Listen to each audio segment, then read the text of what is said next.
National model high school Adalpur जो principal sir Abdul Quddus colour की अगवानी में सकाफती ॾियारो मल्हायो, जंहिंमें शागिर्दनि ऐं शागिर्दियाणनि सकाफती वेस पाए स्कूल पहुता। सकाफती प्रोग्राम में मेहमान खास अगुण हेड मास्टर हाई स्कूल आदलपुर उस्ताद अब्दुल रहीम कलवड़, उस्ताद गुलाम फरीद कलवड़ और उस्ताद उबैदुल्ला कलवड़ और दी सुपीरियर मॉडल स्कूल आदलपुर जो प्रिंसिपल सर सदाम हुसैन कलवड़ ख़ुसूसी शिरकत। उन मौके ते उस्तादनि शागिर्दनि ऐं शागिर्दियाणनि टाइम न्यूज़ सां ॻाल्हाईंदे चयो त अॼु असां हिन प्रोग्राम में गॾु थिया आहियूं सिंध जी सकाफ़त खे उजागर करण जे लाइ। असांजी सिंध जी सकाफ़त 5000 साल पुराणी सकाफ़त आहे। असां उन ई सकाफ़त खे ज़िंदा रखण जे लाइ अॼु हिते गॾु थिया आहियूं। असांजी मैनेजमेंट जा तमामु घणा थुरैत आहियूं जिन ही प्रोग्राम अरेंज करायो ऐं असां अहिड़नि प्रोग्रामनि जे ज़रिए असांखे असांजो कल्चर यादि ईंदो रहे थो। अहिड़ा प्रोग्राम थींदा रहनि ऐं असां लुत्फ़ अंदाज़ थींदा रहंदासीं। अॼु असां हाज़िर थिया आहियूं green national model high school Adalpur में सकाफ़ती ॾियारो मल्हाइण जे लाइ।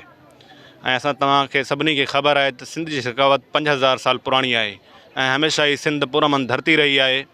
इन खां अलावा असां इन सिंधी सकाफ़त खे मेंटेन रखण लाइ, इनखे बरक़रार रखण लाइ असां सभिनी सिंध वासियुनि ते लाज़िम थिए थो त उनजो अमुन बरक़रार रखूं ऐं तालीम हासिलु कयूं ऐं तालीम ऐं मेरिट खे यकीनी बणायूं।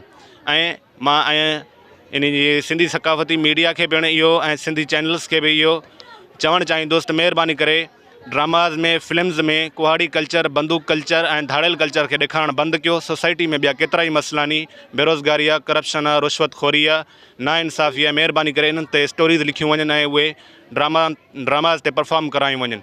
महिरबानी।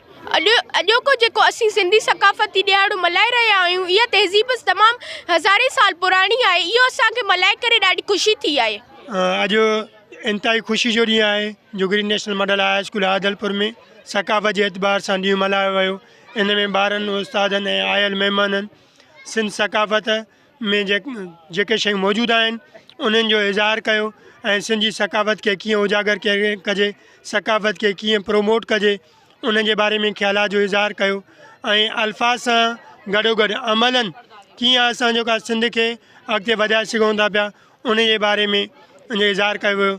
सिंधी टोपी, सिंधी अजरक, सिंधी ॿोली, सिंधी लिबास ऐं सिंध जे माण्हुनि जी महिमान नवाज़ी ऐं सिंध सकाफ़त जे एतबार सां अॼु जी मीडिया जेको इन अहम किरदारु अदा करे रही आहे उन जे बारे में जेको पंहिंजो समूरनि पंहिंजो हिसो वरितो।